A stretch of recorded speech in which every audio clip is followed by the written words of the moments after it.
Hello everyone, welcome to the Daily Sip. My name is Oliver and my mission is to bring you closer to Japanese organic green tea. Today I was asked, or yesterday I was asked to do a video about how to do the second brewing, and then I said to myself, okay, let's do it directly right away. So today the session about how to do your second brewing of your tea. For this session I brought two teas with me. One is the famous Gyokuro, so the Emperor's tea. You can see how dark this tea is, so it's one of the longest shaded teas, together with matcha, the longest shaded. And then I brought the Nuruki Shincha, so Shincha early spring tea from the region of Kagoshima, around 200 meters of elevation, 150 meters of elevation, both from Kagoshima, so the south. Meanwhile, the Gyokuro is shaded for 21 days. The Shincha is shaded for 7 days. And the thing about this tea is that it is also a fukamushi. Fukamushi is so-called a deep steamed tea. So what actually is the difference between a deep steamed and maybe a normal steamed tea is just the length just after the harvest. So when they take the tea out and they put it in the steaming machine to keep the green tea green, otherwise it would oxidize and finally turn into black tea.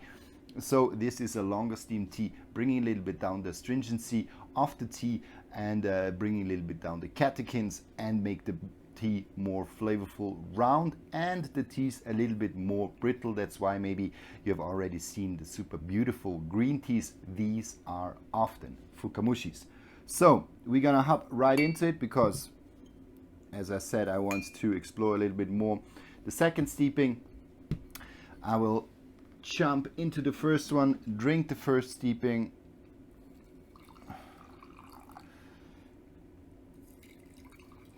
So I brought 6 degrees Celsius of water, so 6 degrees Celsius, 140 Fahrenheit. This is the temperature I'm using for my tea.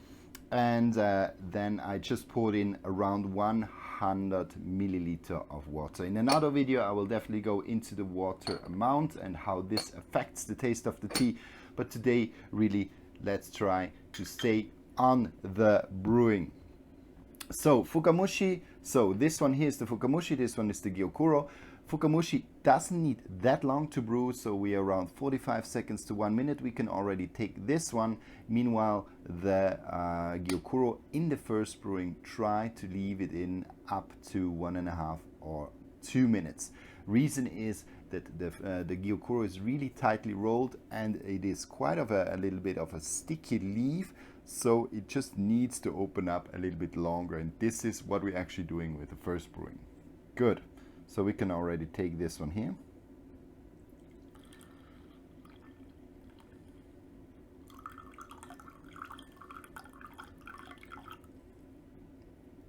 Good. So, very beautiful, strong green color already in the first brewing. You see this, it's amazing, but it will even get more intense in the second one. And now here we're also getting there. Give it a 15 seconds more. And then we are also taking this tea here. Good. Voila. Both of these teas are both organic, as always.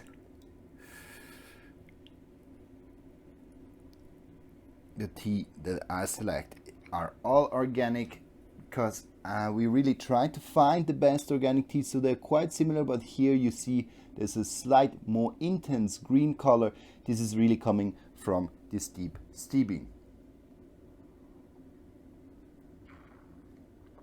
So flavor wise, nice grassy, sweet, a little bit of a refreshing zesty note compared to the Gyokuro.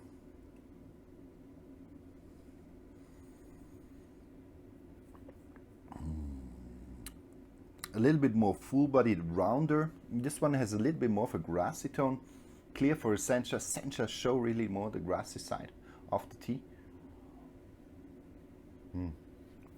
Have a nuttiness, roundness, savory profile. But taste is in of the first one not too much important. So now let's go into the second steeping. So good. So what you can see, and this is important already, here we have leaves that are open. So they really start to open up. For example, this one here is already quite open. So this is important. First, steeping is always around 1 minute for a sencha, 45 seconds, 1 minute to a fukamushi sencha. But sencha normally 1 minute, and here we go up to 2 minutes. But this is the very first one.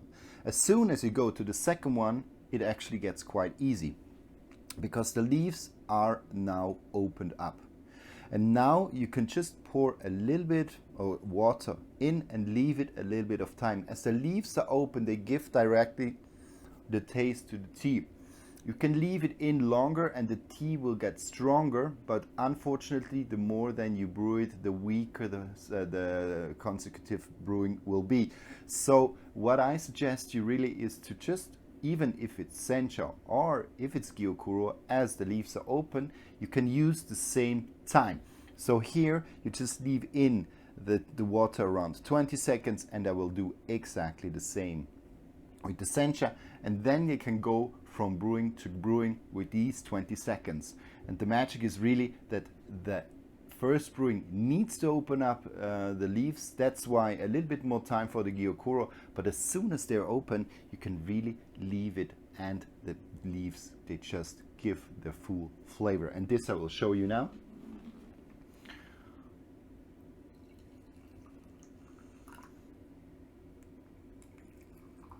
Again, the same amount of tea, same amount of water.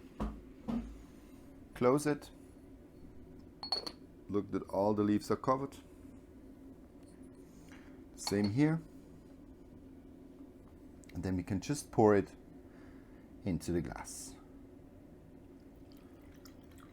You see how the deep steam tea, the water goes slower in, and this is really that the smaller leaves, they clog a little bit the holes of the kyusu.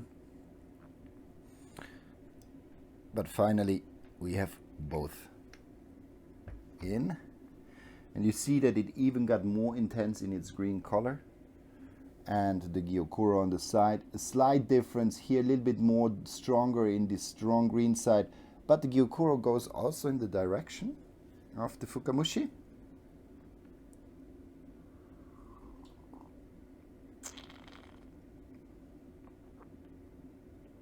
Still very nice, kind of, there's a sweet, grassy flavor profile with this. There's a little bit of an acidity swinging with it, making it quite fresh and refreshing. Nice tea. So you see 20 seconds and the tea is already done. Don't make it longer. Now the gyokuro.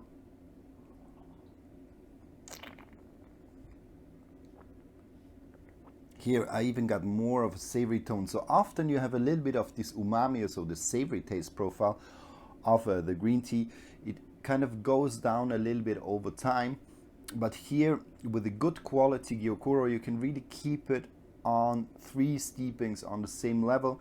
It shows a little bit more of the greener side with the second and third brewing, but still the umami stays, or the savory tones stay really strong.